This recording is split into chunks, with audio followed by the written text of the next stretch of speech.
Bloomburrow, that cute animal set, has taken the players by storm, and we are loving every minute of it. But there is an issue underlying beneath the surface. And that's the value of the cards inside the set versus the box price. In today's video, we are going to discuss what's happening in the secondary market and information you as a player are going to want to know about.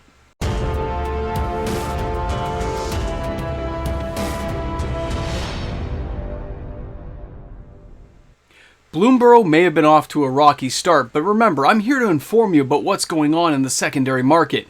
And in today's video, we have a lot to cover, so let's get to this.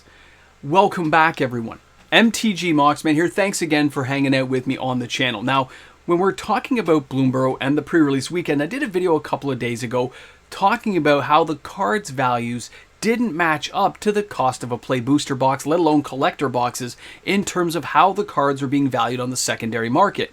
Now, I also went through that video and discussed with everyone about how prices can firm up and solidify with supply and demand on the market.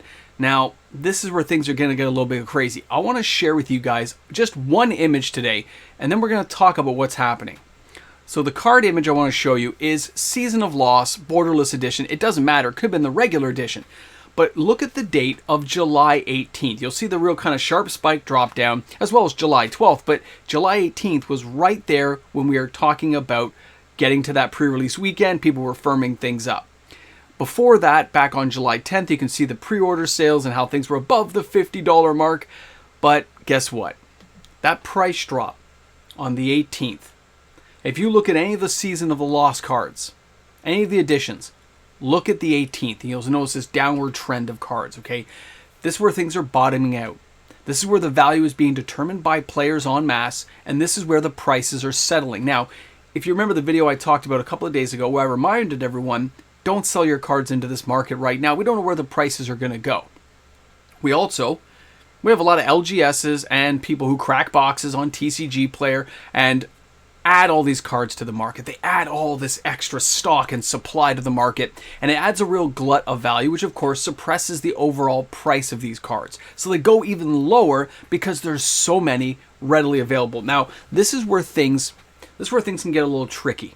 Okay, this is where things can get a little underhanded in terms of if you don't get what's going on, then pay attention to this part because it happens all the time. When you look at a card like Season of the Lost, like I showed you, and you now go on TCG Player. You take a look today. Look at all the copies that are selling. Some of them are already sold out, but look at the cards selling. And look at the last few days of these cards selling. And you'll see they're selling hundreds and hundreds of copies every day.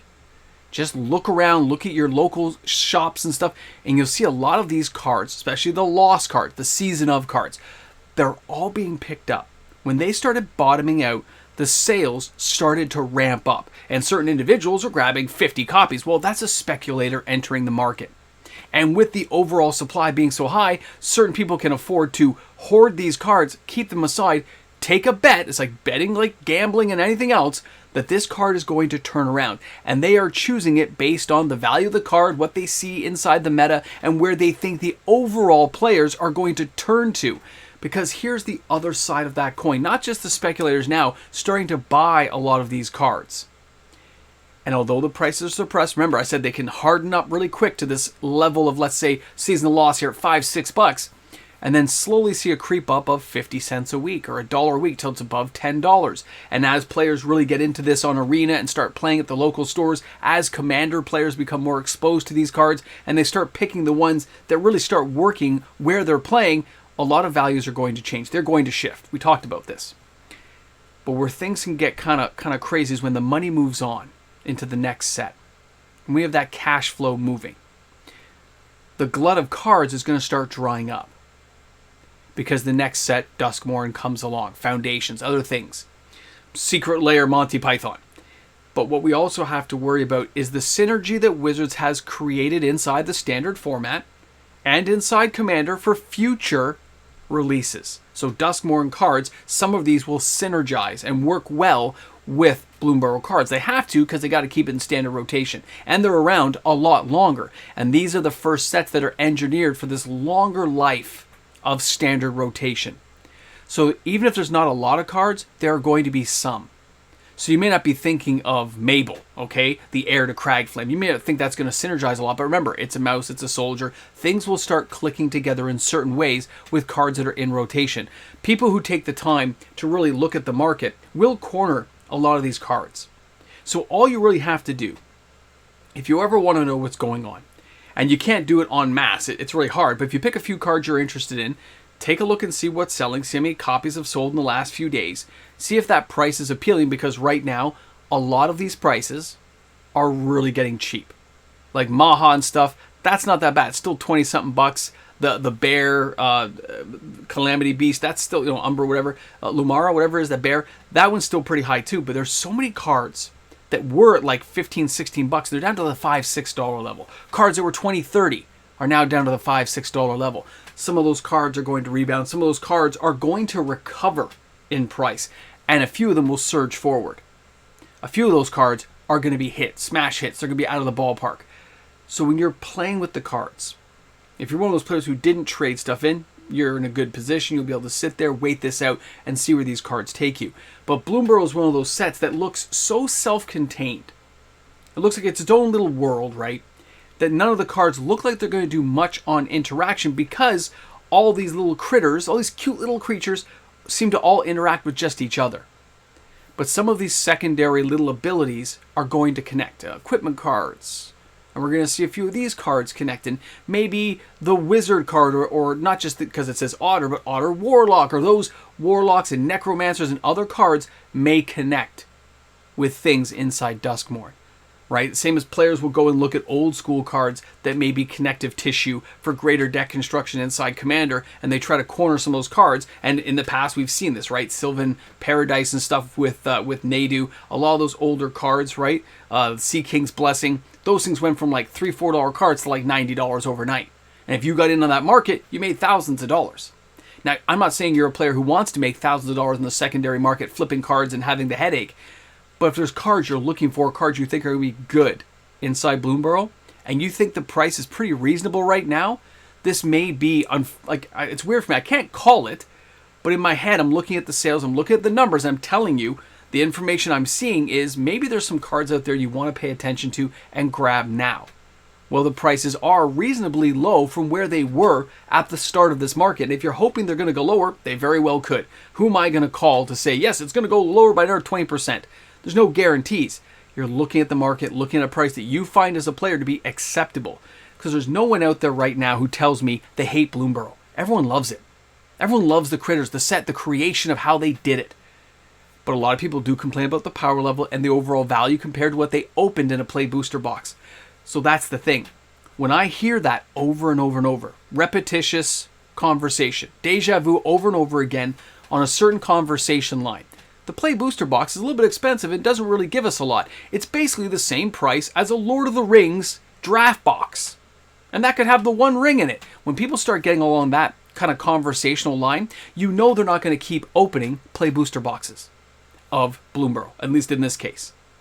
The money will move on a little bit faster. Players will save up and wait to see what's going to happen with Duskmourn.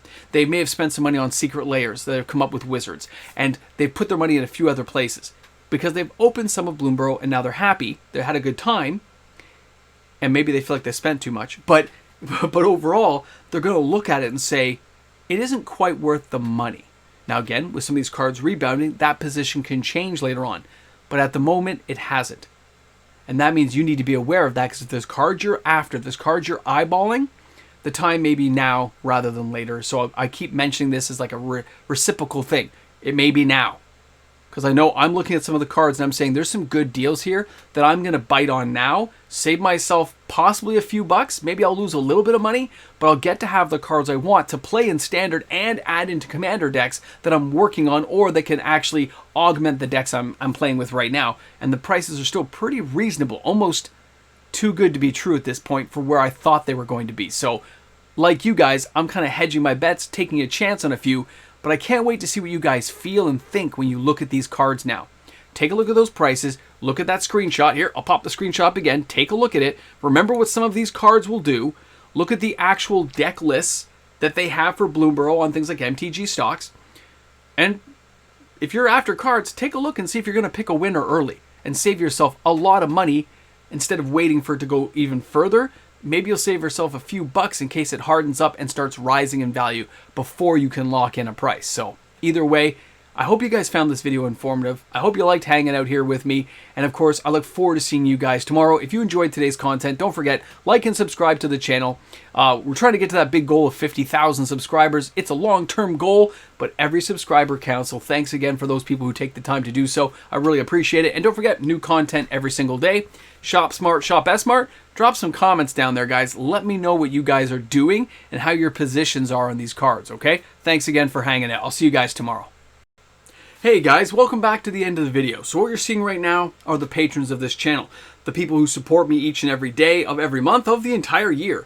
So thanks again to my patrons and my YouTube membership members for making this happen. Without that kind of support, daily uploaded content would not be possible, and I always have to take a minute every single day to give these personalized messages just to thank you all. So thanks again, guys. I'll see you tomorrow.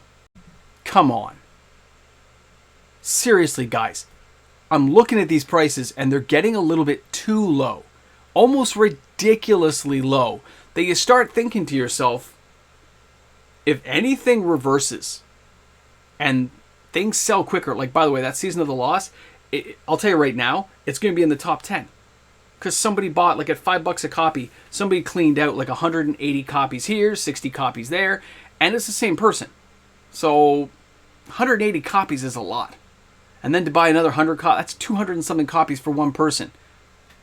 Speculation is rampant in Magic. So what does that lead us to? It lets us know that some people think the prices are too low, and they are taking a position in this card thinking it's going to rebound at some point. Now, lots of times people get burned, but you only have to win a couple to come out ahead. And that's the thing. If you're buying the cards this low, you only have to win a bit to come out that much further ahead to be the winner of the story. So keep that flowing in your head, because too many times I've looked at this stuff, thought about it, and never took a chance. Now, I've been taking a stab at a few cards myself. Nothing great, but as you guys know, I'm building some stuff up for the patrons. And I look at it and I go, there's just a few of these cards that you